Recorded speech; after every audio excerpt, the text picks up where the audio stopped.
Welcome to Cinemophile, where we bring you the best in independent, documentary, and foreign films, and we talk to the people who made them. I'm your host, Mike Caspar, and you can find out more about the program by going to cinemophilepod.com. Adam Carter Rehmeier's romantic crime thriller stars Samara Weaving as Caroline Daniels, whose desire to leave her small Texas town brings her into the orbit of a charismatic conman played by Gallner, and together they weave a path of crime and passion across American Southeast. Beautiful film, absolutely. Caroline, we're joined today by the director, Adam Carter Rehmeier. Adam, welcome to Cinemophile. Well, thank you for having me. You're welcome. Thank you so much. I love the premise. This is a premise that we're somewhat familiar with. People I've read, sort of a Bonnie and Clyde-ish thing.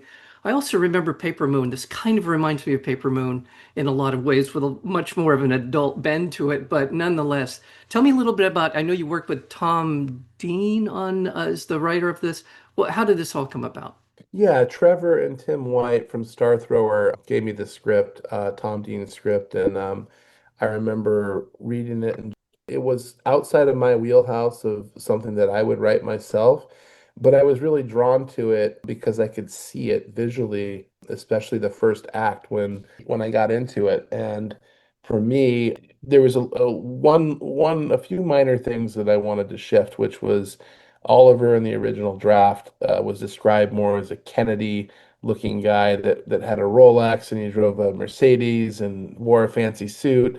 And I thought this movie wants to behave like a 70s road movie. So let's switch some of it up and like give him like denim from top to bottom. Let's make it a Chevelle instead of a Mercedes, and let's keep it period pre 9/11, because after 9/11 you've got a lot of CCTV everywhere, and you can't I don't have the stats, but if I were to look, I could tell you without looking that bank robbing's definitely gone down. It's not gone up, it's gone down.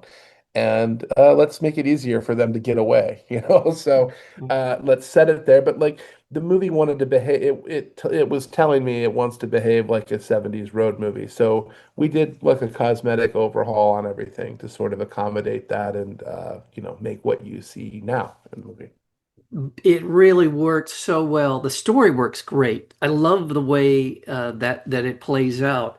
But you have two remarkably charismatic leads in this film. They are both really solid actors, but also the vibe that comes off of both of them is just pretty darn remarkable. Samara Weaving, and as I was trying to say earlier, Kyle Gallner, and he to me, and I'm sort of pulling things out of my cinematic brain here, but he reminds me of a young Jack Nicholson in that he's a rogue, he's bad news, but you love him anyway, and Right. he feels like Nicholson from the 70s actually.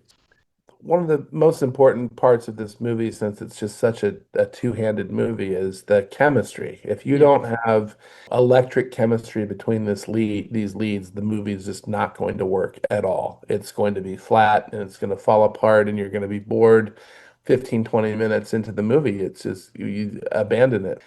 Kyle and Samara, they bring that electricity and sexiness to it. And I looked at it like it was a dance that they were doing in this movie, a romantic dance, and that's how I tried to frame it and how I tried to execute it, for the audience. And I wanted to make the crime and those elements sort of secondary to Yeah. the interpersonal relationship that builds and the romance that builds. And I think that that's what separates it from other things in the genre that might lean more into the action elements or, heist or bank robbing moments.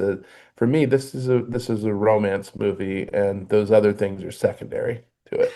Yeah, they really are. The backstory, and you do, and I don't know if I want to say this, and please stop me if I shouldn't. A little bit of the beginning of the film is, oh, that refers back to the beginning of the film. Okay. Right. And I mean, you're sort of, as we're just getting to what the film opens, and we're not quite settled in, if you will, to the story. Beautifully done. I just love the way that plays out, and you're absolutely right. The Oliver is so smooth and yet human. Again, go back to Nicholson. It's that ability to really like him, no matter Yeah. what, almost no matter what he does. There Yeah. and I also and I know people have said Bonnie and Clyde, but there is that Dunaway Beatty vibe that the stuff that's happening outside the crimes, you're right, is actually a lot more important to the telling of the story. I just yeah. Yeah, and I mean, and then secondary to all of, the crime and everything is sort of this journey Yeah. that you're on to meet mom, So, Yes. Caroline mentions it in the beginning. She's always wanted to go to South Carolina. She's not left her small town in Texas, but she'd love to go to Carolina. She'd love to go to South Carolina and meet her mom. And so there's, that's on her mind, and it's sort of a back burner secondary storyline in here. But we go on that journey with her. We kind of forget about things for a second, and then Yeah. she, after they have sort of a scary incident that happens, they're forced to she brings up, after that she's like, oh, I want to go see my mom. I want to meet my mom. Then get into this next part of the Yeah. movie where we do meet mom, and it's far from, what her dream was. And we meet mom played by Kyra Sedgwick, who I think really delivers. Maybe I think out of all the films I've made, I think maybe one of the most heavyweight performances really is Kira's performance in this movie. Yeah, and you give her long enough to make that work. It feels like she's on screen, and what she's telling Caroline, it takes a minute to sort of settle into what it is she's about, and she just does a fantastic job of delivering that. And by the way, another thing about this film that works for me so well is structurally. It just feels a very well constructed, very well thought through film in terms of, and that's not technical. I mean, it actually, the way you tell the story really helps us understand a lot more than, I don't know if I'm saying this very well, but yeah, you just did a great job structuring the film and putting it together as a story. I'm proud of that element with it. I think Tom and I love sort of the flash forward element of the beginning, and then we work our way, back to Yeah. where I mean, that's a common movie design. I think there's like two or three ways you can make a movie, and that's one of them. But sometimes those don't work, and I think in the case of this one, it does work because we plant a lot of seeds, to wrap back around, and Yeah. the payoff in this one is. I think that they're particularly clever for it. There's stuff with the card that you see, not to give any spoilers away, but like there's fun little tidbits that you've been told throughout the movie that if you pay attention, when we double back on it, you kind of see in a new light once Yeah. you get there. Well, not just what she does, but also reflects back on what Deborah tells her. Yes, right. It doubles back on all of that. And so yeah, and again, I've already been talking about Kyle, but you worked with him earlier. Yeah. Was it on Dinner in In America, America? yeah. And I have to confess that I'm just going to say a quiet part out. I hadn't seen him in anything before this, Mhm. and that's on me. He is absolutely crazy good in this film, Yes, and so is Samara. And they're both great, but I mean, yes. his I keep saying Nicholson, but I mean, he just really, really great in this film. He is of that caliber. He feels like he's cut from that cloth that those 70s actors that, like even like a Paul Newman or Yeah, like a Robert Redford kind of stock with Steve McQueen, like the quiet cool thing. Like he does that in spades, and I love where he lands in this movie. I think he has just the right amount of restraint. I think that a lot of actors would ask for more, but he does something with that quietness that is important to see, I think, cinematically. It makes it way more cinematic. yeah, definitely. Well, in the time I got left with you, I also wanted the reaction to the film has been great. It's 100% Rotten Tomatoes, all that kind of nonsense, but it is great. It's a great film. I mean, it's a great that part of it, and also one other element to the film, and I think it's very important it's telling a counterpoint or reinforcing the story is the soundtrack. in the film, really the music. And I'm a big fan of anytime you can bring music in and really kind of flesh out the rest of the story or the rest of what you're trying to do. Did a great job with that. And there's nothing better than a good honky tonk, good old, country western, cry in your beer song or two in the film than that. So, what prompted that part of the film to be such an important part? Yeah, and there's nothing like particularly scripted on the page about the soundtrack. You're right about that. Like there wasn't it could have went a million different ways, but my editor Justin Crone, he, in addition to cutting the movie, like his just sourcing and placement, he basically curated that entire soundtrack. And it is like out of all of my films, it's my favorite of all my soundtracks. I think there's 24 needle drops, and it's just exquisite. You get kind of a history lesson of great country music, and it spans from probably 50s and 60s all the way up to like kind of contemporary stuff too, which is great.